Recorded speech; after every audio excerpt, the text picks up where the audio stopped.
এই মুহূর্তে পশ্চিমবঙ্গের মানুষের সব থেকে আগ্রহের আলোচনার বিষয় সেটি হচ্ছে অভিষেক বন্দ্যোপাধ্যায়ের 17টি সম্পত্তিতে কলকাতা পুরসভার ভেঙে ফেলবার যে নোটিশ দিয়েছে বেআইনি নির্মাণের জন্য 7 দিনের সময়সীমা, এবং সেই সময়সীমাটার তারিখটা শেষ হচ্ছে 24 তারিখ। আর 22 তারিখে আইপ্যাক, ইডি এবং পশ্চিমবঙ্গ সরকার, যেটা নিয়ে আপনাদেরকে বলেছিলাম যে একটি পয়েন্ট কোনো মিডিয়া তুলে ধরছে না, যে তখন পশ্চিমবঙ্গ সরকার ছিল ওই মামলার পার্টি, কিন্তু সেই পশ্চিমবঙ্গ সরকারের প্রধান ছিলেন মমতা বন্দ্যোপাধ্যায়, মুখ্যমন্ত্রী, এবং মামলাটি সেইভাবে অসংখ্য হিয়ারিং হওয়ার পরে একটা নির্দিষ্ট সময়সীমা পার করবার পর এমন একটা জায়গায় দাঁড়িয়ে আছে, যেটা 22 তারিখে তার আর একটা হিয়ারিং আছে, যেখানে সলিসিটর জেনারেল তুষার মেহতার সওয়াল জবাবের পর mister Raju, assistant solicitor general, ইডির পক্ষ থেকে তিনি সওয়াল করছেন, এবং সেই সওয়াল জবাবের পরে একটা ইন্টারিম অর্ডার আসতে পারে, যেখানে ইডির মূল যে দাবিগুলো ছিল এই সমস্ত ঘটনাটিতে, সেই ফাইল ইডি দপ্তর থেকে টেনে বার করে নিয়ে আসা মমতা বন্দ্যোপাধ্যায়ের দ্বারা, প্রতীক জৈনের বাড়ি থেকে ল্যাপটপ, ফোন, সবুজ ফাইল, নীল ফাইল, এই সমস্ত নিয়ে বেরিয়ে আসা, এই যে পুরো ঘটনাটা, এটাকে সুপ্রিম কোর্ট বলেছিল নজিরবিহীন, এবং বিভিন্ন আইনের ক্লজ দেখিয়ে, সংবিধানের বিভিন্ন রকম মৌলিক অধিকার ইত্যাদি ইত্যাদি, সেগুলো আপনাদের সামনে অনেকবার তুলে ধরেছি এর অতীতের এপিসোডগুলোতে, এখানে সেটা দীর্ঘায়িত করতে চাইছি না। এখন সেইগুলো তুলে ধরে বলবার চেষ্টা করেছিল যে মামলার যে মেনটেনেবিলিটি সেটা ওখানে নেই। সেখানে বিচারপতি P K Mishra division bench বলেই দিয়েছিলেন যে ঘটনাটা ভারতের ইতিহাসেই ঘটেনি, সেই ঘটনাটা 2 জন বিচারপতির বেঞ্চে হবে না 3 জন বিচারপতির বেঞ্চে হবে নাকি সাংবিধানিক বেঞ্চে হবে, এই প্রশ্নটাই আসে না। তার কারণ এই মামলাটার কোনো নজিরই নেই এর আগে। এর পরবর্তীতে ওই মমতা বন্দ্যোপাধ্যায়দের পক্ষে রাজ্য সরকার এদের পক্ষে কল্যাণ বন্দ্যোপাধ্যায়, শ্যাম দেওয়ান, কপিল সিব্বাল, মেনকা গুরুস্বামী, অভিষেক মনু সিংভি, এরা একের পর এক সংবিধানের বিভিন্ন রকম আর্টিকেল দেখিয়ে পড়ে এক প্রকার আদালত তাদের সময় দিয়েছে, কিছু বলার নেই, কিন্তু সাধারণ মানুষের মনে হয়েছে আদালতের সময় নষ্ট করে মানে টাইম কিলিং করা হচ্ছে। এখন সেইটার পরে যে ঘটনাটা দাঁড়ালো, যে ওই ফাইলগুলোতে ইডি যেটা বলতে চাইলো যে ওই ফাইলগুলোতে ছিল কি, মমতা বন্দ্যোপাধ্যায়ের মূল অভিযোগ কি ছিল, যে ওই ফাইলগুলোতে নাকি ভোটের আগে তাদের যে মস্তিষ্ক আইপ্যাক, তাতে তাদের ভোটের সমস্ত রকম স্ট্র্যাটেজির তথ্য ছিল, এসআইআর এর নাকি তথ্য ছিল তার মধ্যে। আর ইডির পক্ষ থেকে যে অভিযোগগুলো আনা হয়েছে, সেই অভিযোগগুলো যথেষ্ট চমকে দেওয়ার মতো অভিযোগ ছিল। স্ন্যাচিং মানে ছিনতাই করে নেওয়া, কেড়ে নেওয়া, ডাকাতির অভিযোগ আছে। কার বিরুদ্ধে? ওনাদের বিরুদ্ধে। ওই সেই রাজীব কুমার, মমতা বন্দ্যোপাধ্যায়, তার সাথে যারা যারা যারা যারা ওখানে গেছিলেন, সব সরকারি পদস্থ আমলারা, এদের পক্ষেও কিন্তু পরপর সওয়ালগুলো উঠতে থাকে। এবং আমাদেরও প্রশ্ন হচ্ছে এই এপিসোডটা থেকে, এই যে সম্পত্তি নিয়ে এইবার যে এত কথা ভেসে উঠছে, এটা কি জানেন? একটু তৃপ্তি দিচ্ছে আমার মনে।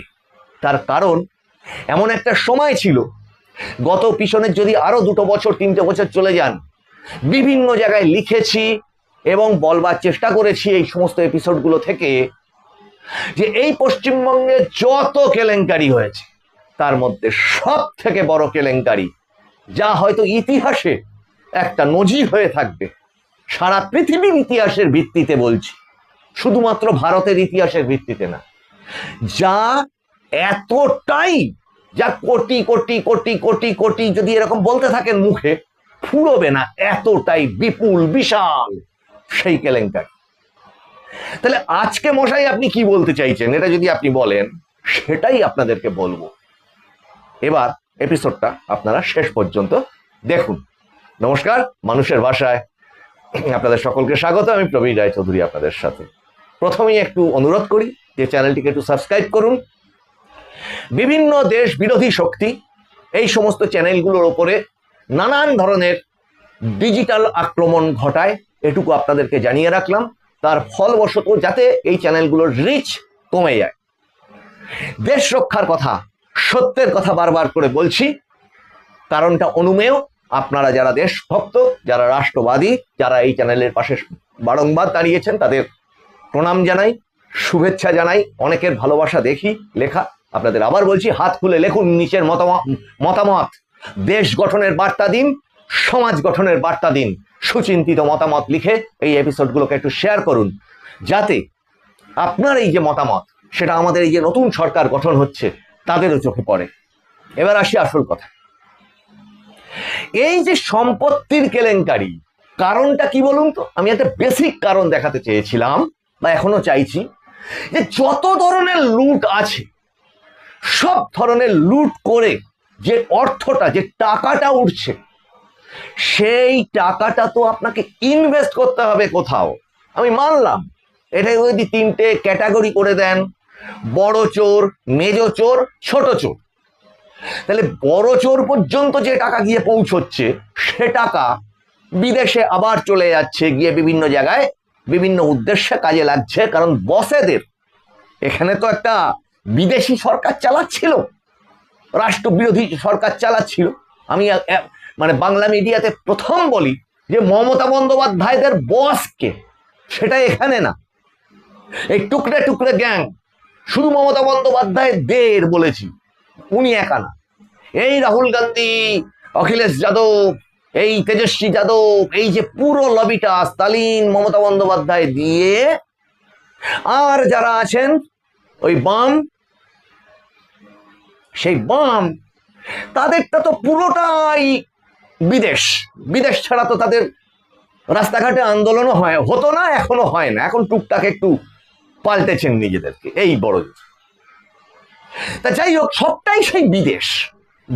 এই দেশকে ধ্বংস কর, যে কোনো রকম ভাবে আনরেস্ট করে দাও, লুটে পুটে খাও, এই ছিল মূলত এজেন্ডা। এবং এখনো সেই এজেন্ডাই সেই দলগুলো মেনে চলেছে মোটামুটি।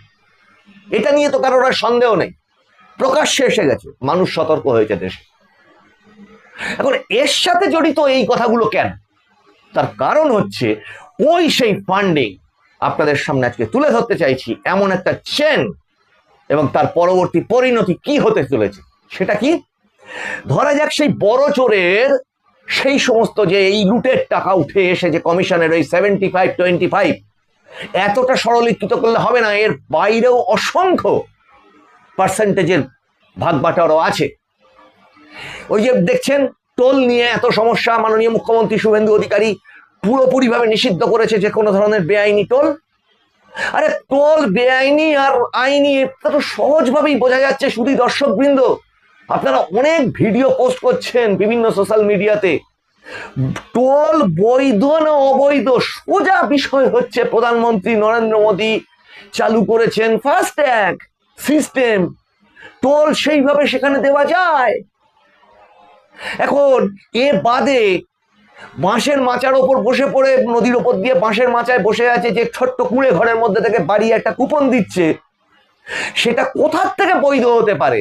আর সেটার জন্য সরাসরি সেখানকার থানাতে শুভেন্দু অধিকারী মাননীয় মুখ্যমন্ত্রী তিনি বলেইছেন পুলিশের সাহায্য নিতে, আইনের সাহায্য নিতে। কাজে এইরকম যে ছোট ছোট মাইক্রো লেভেল থেকে যে চুরিটা, তার টোটাল যে অংশটা বড় চোরের কাছ থেকে ধরুন বিদেশে গেছে, বসকে খানিকটা, বস না বসেদের খুশি করতে।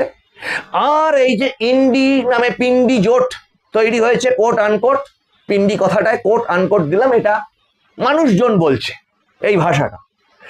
ওদের একজন আর একজনের যাতে সাহায্য করতে পারে, একজন আর একজনকে ফান্ডিং করে সাপোর্ট দিয়ে চালাচ্ছিল।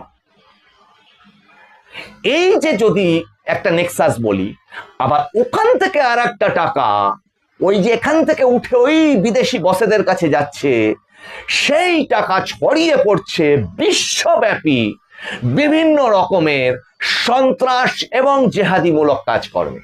এবার কি খানিকটা বোঝা গেল চেনটা? যে চেনটার কারণে কোন রকম আইএসআই এর এজেন্ট, আল কায়দার এজেন্ট নিউ টাউন থেকে কেন ধরা পড়ে, এনআইএ এসে কেন সেটাকে নাল অ্যান্ড ভয়েড করে, আবার আইএসআই এজেন্ট বা জামাতের বিভিন্ন রকম কার্যকলাপ, জেহাদি জঙ্গি, যে হয়তো অপকীর্তি ঘটিয়েছে আমাদের দেশের অন্য কোনো একটি স্থানে, ধরা পড়ছে হয়তো বনগা, বসিরহাট, দক্ষিণ 24 পরগনার কোনো রকম একটা গ্রাম থেকে হঠাৎ হঠাৎ ধরা পড়তো। কেন? তার কারণ ওই সেই মানে একটা সাইকেলের চাকার মতো বা চেনের মতো ওই টাকাটাই আবার ঢুকে যেত এই স্লিপার সেলদের পোষার জন্য। এবার আসুন এই সম্পত্তি, এবার হচ্ছে মেজো চোর। এই মেজো চোরেরা কি করেছে, তারা বিদেশেও খানিক রেখেছে, আবার এখানেও খানিক রেখেছে, এত টাকা যে সেই টাকা নিয়ে কি করবে ঠিক করে উঠতে পারে। আর এই মেজো চোরেদের আর একটা কাজ ছিল, সেটা হচ্ছে এই যে আইপ্যাক, এই আইপ্যাকের যে সমস্ত বিভিন্ন জায়গায় কর্মী ফর্মী ইত্যাদি ছড়িয়ে ছিটিয়ে আছে তাদের ভরণ পোষণ করা। আর এই মেজো চোরেদের নিচে যে ছোট চোর আছে, এই ছোট চোরেদের ওই মেজো চোরেরা ওই ফান্ডিং দিয়ে আবার পুষবে। আর একদম ছোট চোর সে 50 জন 40 জন কখনো 100 জন এই বাহিনী করে রাখবে। ভাবলে অবাক হয়ে যাবেন, দৈনিক কাউকে 10,000 টাকা এই গুন্ডা মস্তানদের এই ছোট চোরেরা দিত। মানে এই যারা ভাবতেন যে মোটরসাইকেল চড়ে ঘুরে বেড়াচ্ছে টুকটুক করতে করতে বাইক বাহিনী নিয়ে, এদের এক জনেরই মাসিক ইনকাম এইভাবে ফান্ডিং এর মাধ্যমেই শুধু আসতো প্রায় 3 থেকে 4 কখনো 10 লক্ষ টাকা। এবং সেই ছোট চোরের যে সমস্ত সাকরেতরা আছে তার সাথে যারা ওই সমস্ত বাইক টাইক নিয়ে ঘুরে টুরে বেড়াতো, বিভিন্ন রকম মানুষকে হুমকি থেকে শুরু করে এই যে দেখছেন সন্দেশখালী, কুলতলি, ডায়মন্ড হারবার, ডায়মন্ড মডেল, কলতাল যে সমস্ত কাহিনী বেরিয়ে আসছে, নারীদের উপর অত্যাচার করা থেকে শুরু করে যা কিছু লুটতরাজ হতে পারে, এই সমস্ত কিছু এই অংশটা, এই ব্যাটালিয়নটা অপারেট করত, সেখান থেকে আবার টাকা তুলত। আর এই যে সমস্ত টাকা, তার আরেকটা অংশ কোথায় ইনভেস্টেড হতো?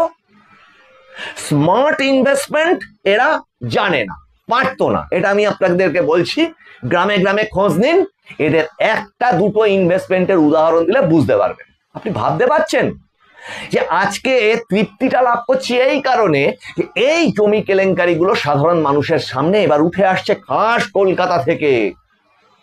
এই যে জয় কামাত, তারপরে শান্তনু সিনহা বিশ্বাস, সোনা পাপ্পু, এই সমস্ত অ্যারেস্ট হয়ে যাওয়ার পর এদের এই সাম্রাজ্যে মূলে আঘাত করেছে। আসল চেনটা ওইখান থেকে শুরু। ওদিকে আছে সুজিত বোস, আরো ডাক পড়ছে পরপর, কি একজন চক্রবর্তী, সেটা এখনো কনফার্ম নয়। তার ডান হাত বাঁ হাত এই সমস্ত অ্যারেস্ট হয়ে গেছে গতকালকেই, কিন্তু তিনি ওই চক্রবর্তী বাবু, এই জমি কেলেঙ্কারির আর এক বড় মাথা, তিনি সঙ্গীত শুনতে শুনতে কখন জেলে ঢুকে গেছেন না যাবেন এটা এখনো মানুষ ওয়েট করছে, কনফার্ম নয় নিউজটা। এখন এই সমস্ত টাকা সমস্তটাই ইনভেস্টেড হয়েছে কিসে? জমিতে, এই ধরনের অট্টালিকায়, ফ্ল্যাটে, যে সমস্ত বিশাল বিশাল বাগান বাড়ি দেখে আপনারা ফেসবুকে টুইটারে চমকে উঠছেন, আমি আপনাদেরকে বলছি এগুলো হিমশৈলের চূড়া মাত্র। এর আগেও বলেছি, এদের মেন একটা অংশ চলে যেত আবার ইনভেস্ট করতে। এখানে ইনভেস্ট তো বিঘের পর বিঘে জমি, মাঠের পর মাঠের জমি এদের দখলে কেনা হয়ে গেছে।